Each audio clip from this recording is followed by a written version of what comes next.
Olá pessoal, turma do quarto ano, tudo bem? Muito feliz de ter encontrado com vocês, viu, na nossa live e ter conhecido a turma da manhã também, tá? Como agora nós vamos ter esses encontros semanais, vai ser muito bom para que possamos manter o contato, né?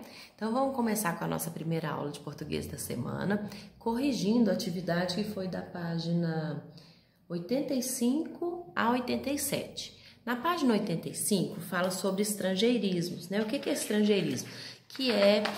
São palavras que não são da língua portuguesa, mas que nós acabamos usando, né? Eu falei muito, por exemplo, as palavras ligadas a termos de informática, a computador, tem muitos termos em inglês que a gente usa, né? Não só esses, como também a gente fala hot dog, que é o nosso cachorro quente. Falei também até numa live, um aluno me perguntou sobre o abajur, que é de origem francesa, mas a maioria das palavras que nós usamos são do inglês, né? Exatamente por causa dessas questões de informática, a tecnologia hoje em dia está tão presente na nossa vida, né? E muitos desses nomes, dessas nomenclaturas vêm do inglês, tá? Então, eu vou começar corrigindo a página 86, a questão 1. Leia as frases e sublinhe as palavras de outras línguas que foram usadas nelas. Então, eu vou falar. Letra A. Se você tem fome, pode ir a um trailer e fazer um lanche, comer um hot dog ou ir a um restaurante e comer uma pizza. Olha só, nesta frase, que eu já vou até responder já sobre francês e italiano, não é que eu sei francês e italiano não, viu gente? É porque tem algumas palavras que são bem recorrentes que a gente já acaba sabendo. Então, na letra A, tem a palavra trailer, tem a palavra hot dog, tem a palavra restaurante e tem a palavra pizza. Olha só, aqui pede para a gente sublinhar palavras de outras línguas e pede para a gente... de outras línguas, o português, francês e italiano. Agora que eu tô vendo direitinho aqui. Então, ó, trailer, ela é do inglês. Hot dog também, né, que eu até falei antes. Restaurante é uma palavra francesa, pizza é uma palavra italiana. Eu tive que pesquisar, tá, gente? Não é assim não, porque eu não sei nem francês nem italiano, muito menos inglês, vocês sabem disso, né? Melhorzinho assim no português, vamos lá. Na letra B, se quer comprar roupas ou brinquedos, pode ir a um shopping. Shopping também é uma palavra do inglês, tá? Só a palavra shopping nessa frase.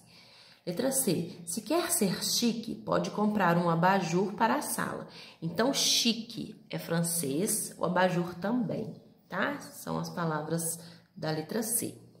Letra D, se quer se divertir, pode ir a um show, fazer um piquenique ou assistir a um jogo de futebol. Então, show, que é do inglês, e piquenique, que é do francês, tá? Tô colando aqui mesmo, porque eu não sei. Eu sei o abajur, que é uma coisa bem recorrente, mas alguns eu tô colando aqui, tá? E outras a gente acaba acostumando, como eu falei no início, tá? Depois na questão 2, veja algumas palavras estrangeiras usadas no Brasil. Então, grupo 1, ok, designer, croissant, que é aquele tipo um pãozinho, né? Mais amanteigado, delícia. Jeans, link, show, site, closet, videogame, cappuccino, short, teen, vitrine, download e game. Só falei o significado de croissant, que eu acho que a maioria até conhece, mas os outros tenho certeza que vocês conhecem, até melhor do que eu. Grupo 2, suíte, né, que é a suíte é o que? O banheiro, né, um quarto com banheiro, é uma suíte. O próprio banheiro a gente chama de suíte. Restaurante, piquenique, recorde, garagem, deletar, chofer. Eu acredito que chofer vocês não conheçam. Chofer é uma expressão que era usada mais antigamente para designar motorista. Então, em vez de falar motorista, né, motorista particular, eles falavam chofer. As pessoas mais antigas, meu pai, por exemplo, falava muito a palavra chofer, né, porque antigamente se usava muito. Vôlei, ateliê. Ateliê pode ser um ateliê de costura, um ateliê de noiva, que faz roupas de noiva. Acho que só. Batom, baguete. Baguete é aquele pão que ele é o pão de sal, só que mais comprido, sabe? Assim, a baguete, né? Porque tem um pãozinho que são as porções individuais e a baguete já é o comprido que a gente parte e divide em vários pedaços. Escanear, você sabe, é como se fosse tirar uma cópia, né?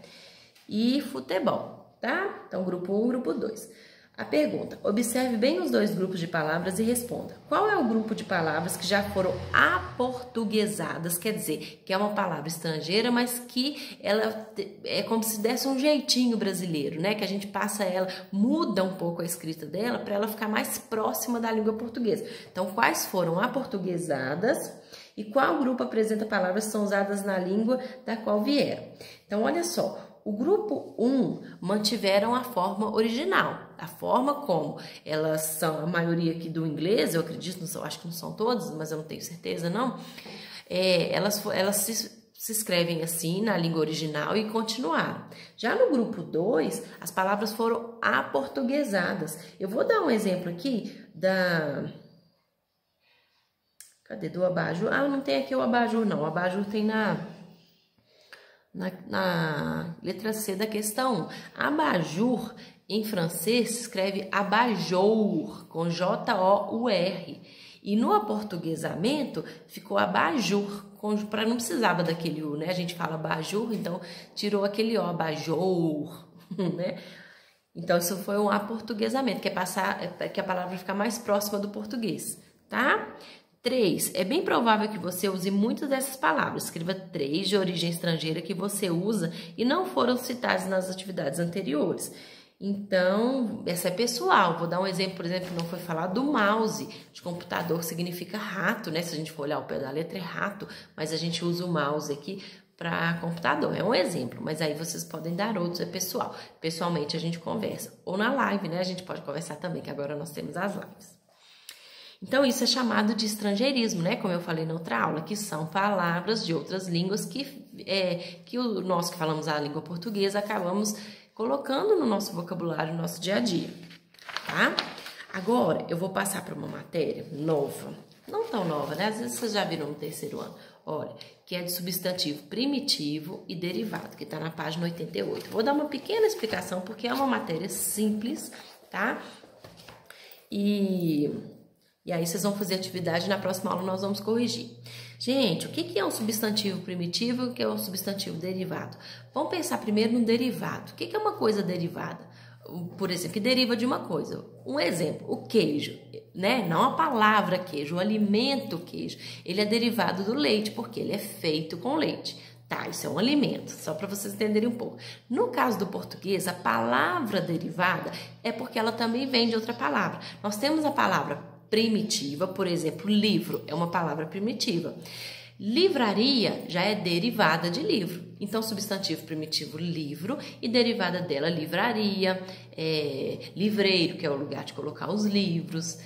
Outra palavra, por exemplo, pão, é a palavra primitiva. Padeiro, padaria são derivadas.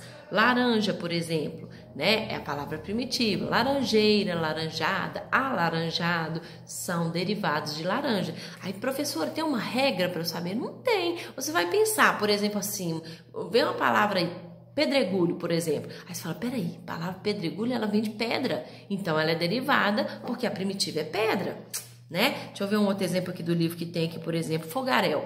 Aí, fogaréu vem de fogo. Então, peraí, fogaréu é derivado e fogo é primitivo. Viu como é que é fácil? Não tem uma regra. É assim. Então, aqui, ó, no nosso livro está escrito: as palavras que dão origem a outras são chamadas de primitivas, né? Porque elas não foram formadas por nenhuma outra, tá? Aí, já as derivadas é exatamente o contrário. Elas são formadas da palavra primitiva. Fácil, né? Bem fácil mesmo, tá? Então, façam atividade com capricho. Vou mandar um para casa também em folha para vocês fazerem. Como foi perguntado na live, eu vou falar aqui no vídeo, porque não foram todos os alunos que participaram. Foi uma pergunta de um aluno que uma mãe pediu para fazer. Não é todo mundo que tem impressora em casa, né? Às vezes até tem, não funciona, sei lá, cada um tem os seus motivos. Aí esse aluno me perguntou se era obrigatório que imprimisse a folha para fazer. Eu falei com ele que não, porque ninguém é obrigado a ter uma impressora em casa, né? Quem está conseguindo imprimir, ótimo, fica até mais fácil de manusear, de ler um texto.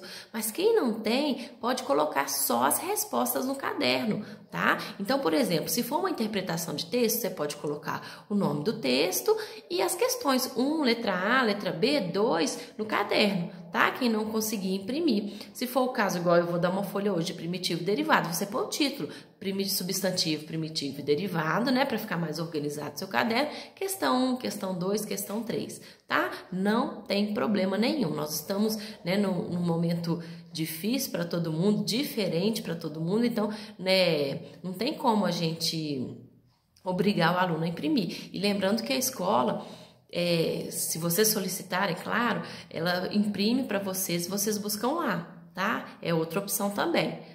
Mas aí, se não der para buscar também, não tô saindo de casa, não tem problema, tá bom? Beijo para vocês, até a próxima aula.